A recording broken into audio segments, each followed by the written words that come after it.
will be presenting on the salient Shariah issues in the contemporary application of Musharakah Mutanaqisah. Musharakah Mutanaqisah is a Shariah compliant financing structure based on joint ownership and gradually equity transfer. It is commonly used in Islamic home financing, where the bank and customer co-own a property. Over time, the customer buys the bank's share through scheduled payments while also paying rent for the portion still owned by the bank. This model promotes risk sharing, transparency, and asset-backed financing, making it a strong alternative to conventional interest-based loans. However, despite its Shariah foundation, several practical issues have emerged in its implementation. Let me highlight the main Shariah issues, explain why they arise, and share the resolution proposed by Shariah advisors. The first one is rental calculation. Some banks use rental pricing formulas that closely resemble interest-based calculations. This creates confusion and raises concern about riba, which is strictly prohibited in Islam. So why is this an issue? Because it compromises the Sharia integrity of the contract and may mislead customers into thinking Musharakah Mutanaqisah is no different from conventional loans. So the resolution for this issue is Sharia advisors recommend using transparent and fair rental formulas that reflect actual market rates and avoid interest-like components.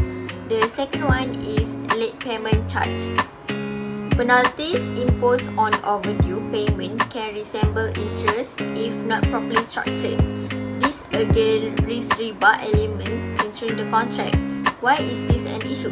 Because Islamic finance must avoid unjust enrichment and exploitation, especially in case of financial hardship.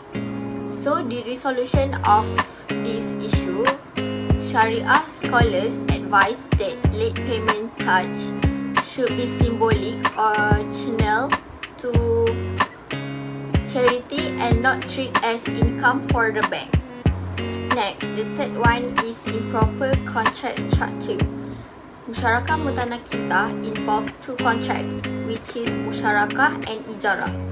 If these are not properly combined, it can lead to contract overlap and Sharia non-compliance. Why is this an issue? Because it may invalidate the contract or cause ambiguity in ownership and rental rights.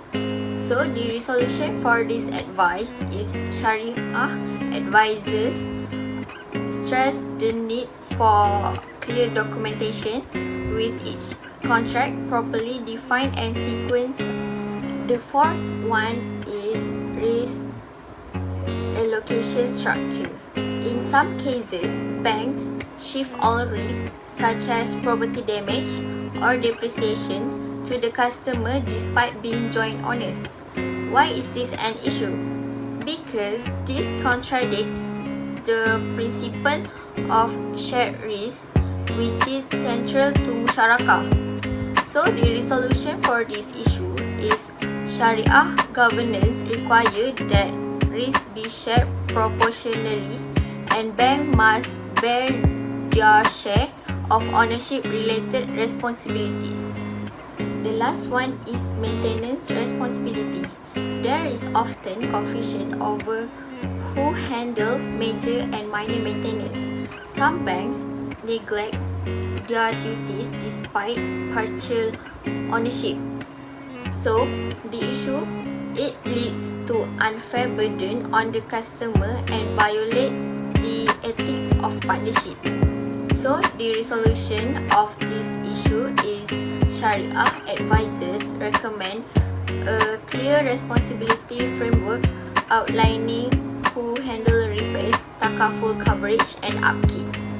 So, to address these issues, Sharia advisors propose that standardized documentation to avoid ambiguity, transparent pricing free from interest-like elements, customer education to improve understanding, regular Shariah, audits for compliance, and clear role definitions between bank and clients. So, for the conclusion, Musharakah Mutanaqisah offers a powerful Sharia compliance alternative to conventional financing. And however, its success depends on proper implementation, transparent practice, and continuous Sharia oversight. By resolving these key issues, we can strengthen Musharakah Mutanaqisah role in promoting ethical and sustainable Islamic finance. So, that's all for Musharakah Mutanaqisah. Thank you.